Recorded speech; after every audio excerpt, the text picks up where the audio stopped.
നമസ്കാരം. മലയാളി വാർത്ത ഇൻസൈഡിലേക്ക് സ്വാഗതം. തന്റെ വീട് റെയ്ഡ് ചെയ്യുന്നതറിഞ്ഞ ബിനേഷ് കോടിയേരി വീടിന് മുന്നിലെത്തിയതിൽ പിണറായിക്ക് ഒരു സന്ദേഹമുണ്ട്. ബുധനാഴ്ച തുടങ്ങിയ സന്ദേഹം നടൻ ജോയി മാത്യു സമൂഹ മാധ്യമങ്ങൾ കുറിപ്പിട്ടതോടുകൂടിയാണ് ബലവത്തായത്. ഇതായിരുന്നു ആ കുറിപ്പ്. ഇന്നലെ ബിനേഷ് കോടിയേരിയാണ് എനിക്കിഷ്ടമായത്. തന്നെ അറസ്റ്റ് ചെയ്ത ഇഡി തന്റെ വീട് റെയ്ഡ് ചെയ്തപ്പോൾ വിദഗ്ധമായി കൈയൊഴിഞ്ഞ വിജയന്റെ മകളുടെ കേസിൽ റെയ്ഡ് ചെയ്യാൻ വന്നവരെ ആക്രമിച്ചവരെ തടയാൻ കാണിച്ച ആ മനസ്സുണ്ടല്ലോ, അത് കാണാതെ പോകരുത്. ശരിയായ കോടിയേരി രക്തം. പാർട്ടി സെക്രട്ടറിയുടെ മകന് ഒരു നീതി, പ്രതിപക്ഷ നേതാവിന്റെ മകൾക്ക് മറ്റൊരു നീതി. നേതാവിന് വേണ്ടി ജീവൻ കൊടുക്കാൻ തയ്യാറാകുന്ന അടിമകൾ, ഇതും മറക്കരുത്.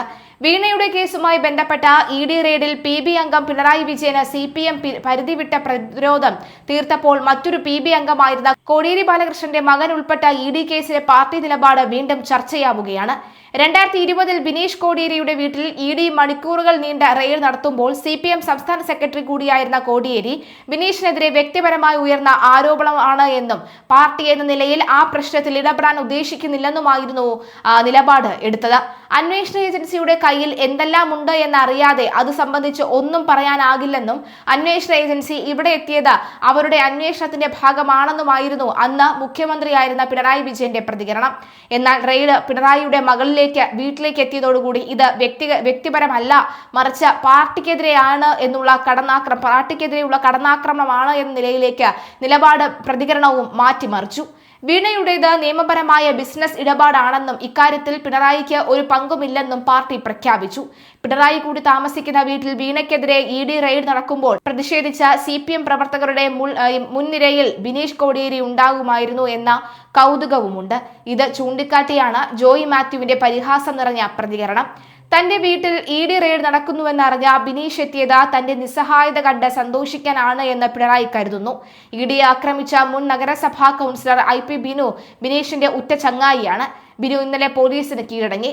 CMRL ആരോപണം PC ജോർജിന്റെ മകൻ ജോൺ ജോർജ് ഉന്നയിച്ച വേളയിൽ തന്നെ പിണറായി ബിനീഷിനെ നിരീക്ഷിക്കാൻ തുടങ്ങുകയായിരുന്നു. പാർട്ടി സെക്രട്ടറിയായിരുന്ന കോടിയേരി ബാലകൃഷ്ണന്റെ മകൻ ബിനീഷിനെയും സുഹൃത്ത് ഷോൺ ജോർജിനെയുമാണ് നിരീക്ഷിച്ചത്. തന്റെ ഫോൺ ചോർത്തുന്നതുമായി ഷോൺ അന്ന് പ്രഖ്യാപിച്ചിരുന്നു. ഷോണിന്റെ ഉറ്റ ചങ്ങാതി എന്ന നിലയിൽ ബിനീഷിന്റെ ഫോണും സർക്കാർ ചോർത്തുന്നുണ്ടാവാമെന്നും ഷോൺ പറയാതെ പറഞ്ഞു.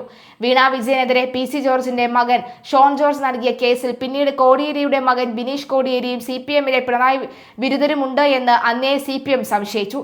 ബിനീഷിന് PVയോട് വിരോധമുണ്ടെന്നും മയക്കുമരുന്ന് കേസിൽ അറസ്റ്റിലായപ്പോൾ PV കോടിയേരിയെ കൈവിട്ടെന്ന വിരോധമാണ് ബിനീഷിനുണ്ടായത് എന്ന് മുഖ്യമന്ത്രിയുടെ കുടുംബം വിശ്വസിച്ചു. കോടിയേരി മക്കളെ ഓർത്ത് വേദനിച്ചതുപോലെ PVയും വേദനിക്കട്ടെ എന്നാണ് കോടിയേരി കുടുംബം കരുതുന്നത്. ബിനീഷിന്റെ ജയിൽവാസവും കേന്ദ്ര ഏജൻസികളുടെ റെയ്ഡുമാണ് കോടിയേരിയുടെ ആരോഗ്യം ക്ഷയിപ്പിച്ചത്.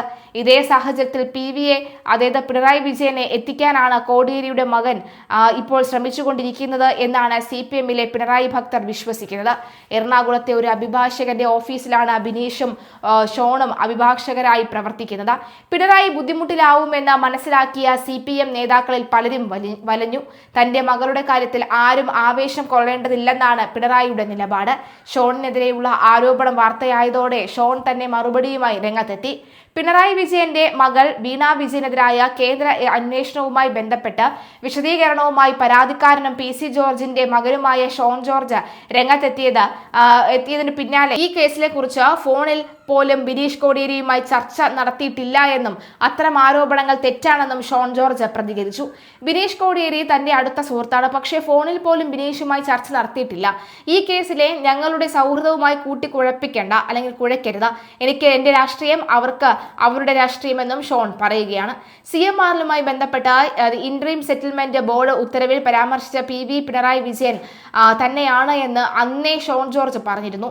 2023 സെപ്റ്റംബർ 29-ന് താൻ SFIക്കും കോർപ്പറേറ്റ് മന്ത്രാലയത്തിനും പരാതി നൽകി. ഇതിലാണ് CMRലും KSITCയും കമ്പനി രജിസ്ട്രാർക്ക് വിശദീകരണം നൽകിയത്.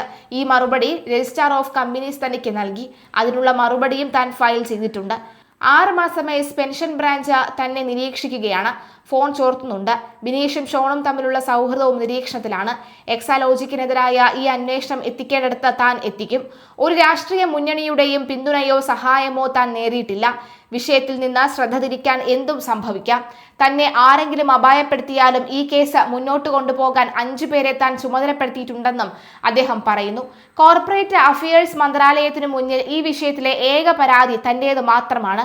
കോടികൾ കട്ടവൻ ഒരു മാങ്ങ കക്കുമ്പോഴാകും പിടിക്കപ്പെടുക. അത്തരമൊരു മാങ്ങയാണ് എക്സാലോജിക് എന്നും ഷോൺ ജോർജ് പറയുന്നു. മാസപ്പടി വിവാദം കത്തി നിൽക്കെ 2 കമ്പനികൾ തമ്മിലുണ്ടാക്കിയ സുതാര്യമായ കരാറെന്ന് പറഞ്ഞുള്ള വാർത്താക്കുറിപ്പിലൂടെയാണ് 2024 ഓഗസ്റ്റ് 10-ന് CPM സംസ്ഥാന സെക്രട്ടേറിയറ്റ് CMRL എക്സാലോജിക്ക് ഇടപാടിന് ക്ലീൻ ചീറ്റ് നൽകിയത്. ഇടപാടിൽ സർക്കാരിനും പാർട്ടിക്കും ബന്ധമില്ലെന്ന നേതാക്കളുടെ ആവർത്തിച്ചുള്ള ന്യായീകരണങ്ങൾ പൊളിക്കുന്നതായിരുന്നു ദി കോർപ്പറേറ്റ് അഫയേഴ്സ് മന്ത്രാലയത്തിന്റെ അന്വേഷണ ഉത്തരവ്. വീണയുടെ കമ്പനിയുടെ ഇടപാട് സുതാര്യമാണെന്ന മുഖ്യമന്ത്രിയുടെ പ്രതിരോധവും തള്ളുന്നതാണ് പുതിയ അന്വേഷണ ഉത്തരവ്. മാസപ്പടി വിവാദത്തിന് പിന്നാലെ എക്സാലോജിക് പ്രവർത്തനം തന്നെ നിർത്തിയിരുന്നു. എക്സാലോജിക്കിൽ ക്രമക്കേട് ഉണ്ടായെന്നാണ് ROC ബംഗളൂരുവിന്റെ പ്രാഥമിക അന്വേഷണ റിപ്പോർട്ട്. മാസപ്പടി ചോദ്യങ്ങൾക്കെല്ലാം ഒഴിഞ്ഞു മാറിയവരും മുഖ്യമന്ത്രിയുടെ മകൾക്ക് എന്താ ബിസിനസ് നടത്തിക്കൂടെ എന്ന് ചോദ്യം ചോദിച്ച CPM നേതാക്കളും പുതിയ റെയ്ഡിനോട് മിണ്ടാട്ടമേയില്ല, മിണ്ടുന്നുമില്ല.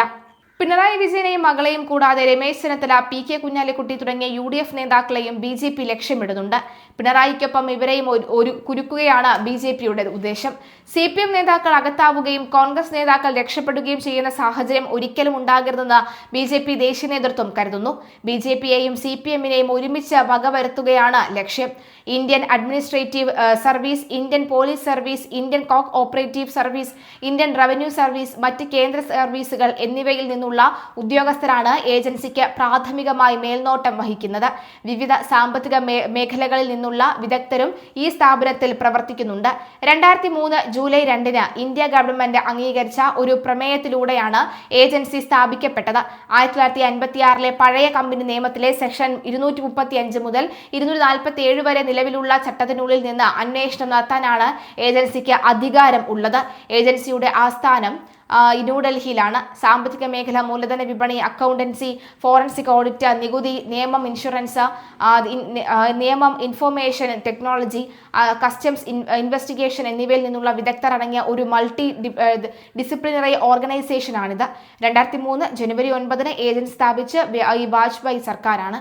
തുടർച്ചയായ 4 വർഷം വിവാദ കരിമണൽ കമ്പനിയായ CMRLുമായി ബന്ധമുള്ള empower India capital investment private limited നിന്ന് വീണയ്ക്ക് സാമ്പത്തിക സഹായം ലഭിച്ചുവെന്ന വസ്തുതയാണ് CPMനെ പ്രതിസന്ധിയിൽ ആക്കിയത്.